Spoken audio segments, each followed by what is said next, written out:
सभी को यथा योग्य नमस्ते।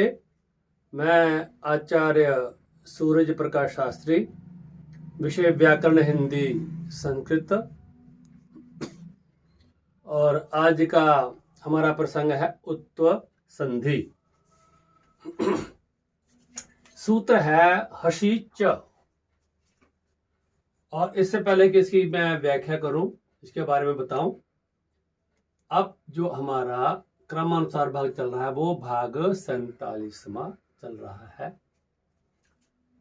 अब सूत्र जो है हसी च, इसका अर्थ यह है कि यदि आ के बाद विसर्ग हो और उसके बाद वर्ग का तीसरा चौथा पांचवा अक्षर अथवा यारा अलावा हो तो विसर्ग को ऊ हो जाता है, जो कि आ प्लस ऊ तो ओ बन जाता है। उदाहरण के तौर पर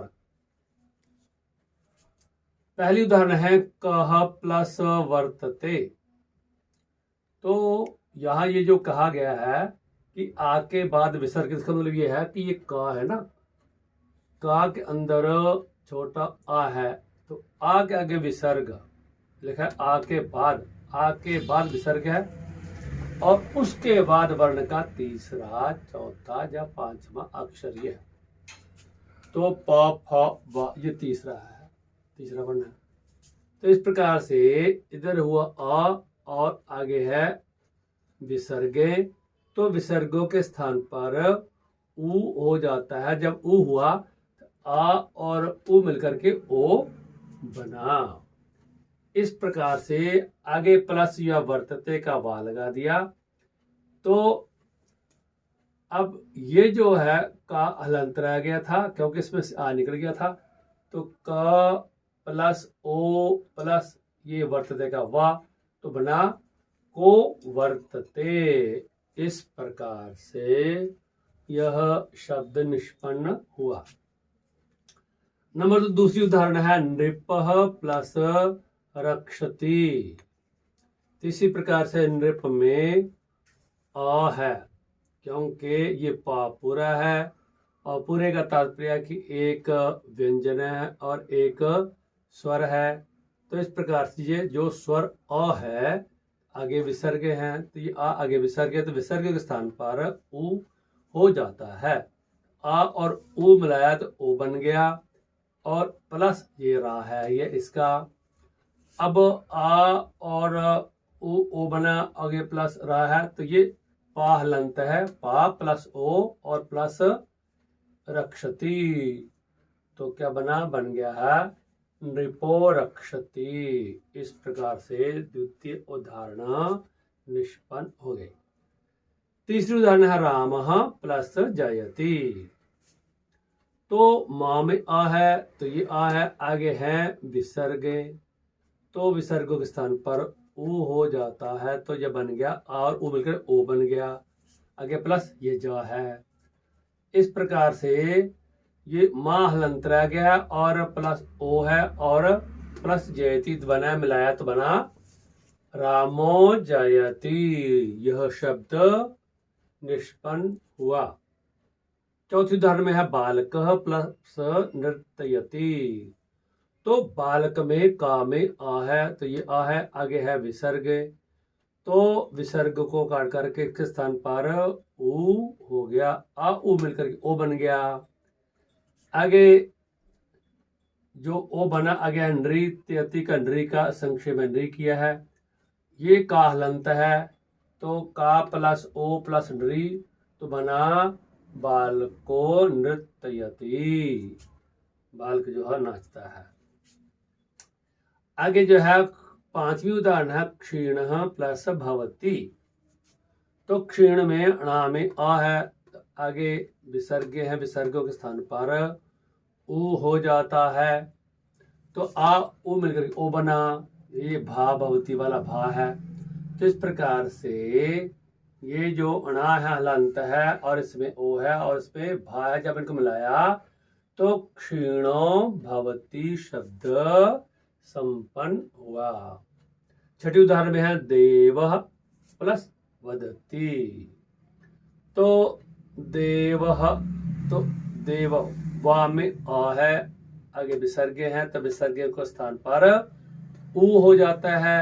आ और ऊ को जब हमने जोड़ा, जब मिलाया तो ओ बन गया। आगे वदती का वाह है। अब इस प्रकार से वाह हलंत है और प्लस ये ओ बना था और वदती तो बना देवो वदती। इस प्रकार से यह शब्द निष्पन्न हुआ। सातवीं उदाहरण है शिवः प्लस वंद्यः। शिव को वंदना की जाती है तो शिवः प्लस वंद्यः, तो व में आ है और आगे विसर्गे हैं और विसर्गो स्थान पर ओ हो जाता है। आ उ मिलाया तो ये गुण संयोग करके ओ बन जाता है। आगे वंद्य का वा है ही, तो इस प्रकार से ये ओ है और प्लस वा है, तो जब इनको हमने जोड़ा तो बना शिवो वंद्यः, शब्द निष्पन्न हुआ। आठवीं उदाहरण है मनः प्लस हरः। आगे नः के आगे विसर्गे हैं तो ना में आ है, तो ये आ है, आगे विसर्गे हैं, विसर्गों के स्थान पर ऊ हुआ। आ ऊ को हमने मिलाया तो ओ बना, प्लस आ है ही है। तो इस प्रकार से ये ना हलंत रह गया और ये ओ आ गया और ये हा आया। जब हमने इनको मिलाया तो बना मनोहरः, ये शब्द संपन्न हुआ। नौवीं उदाहरण है नमः प्लस नमः। तो माँ में आ है, तो ये आ है माँ में और आगे विसर्ग हैं तो विसर्गों के स्थान पर ओ हो गया। आ ओ मिलकर के ओ बना और प्लस ये नमा का ना है। अब इस प्रकार से ये माँ हलंत है और ये ओ है और प्लस ना इसका है।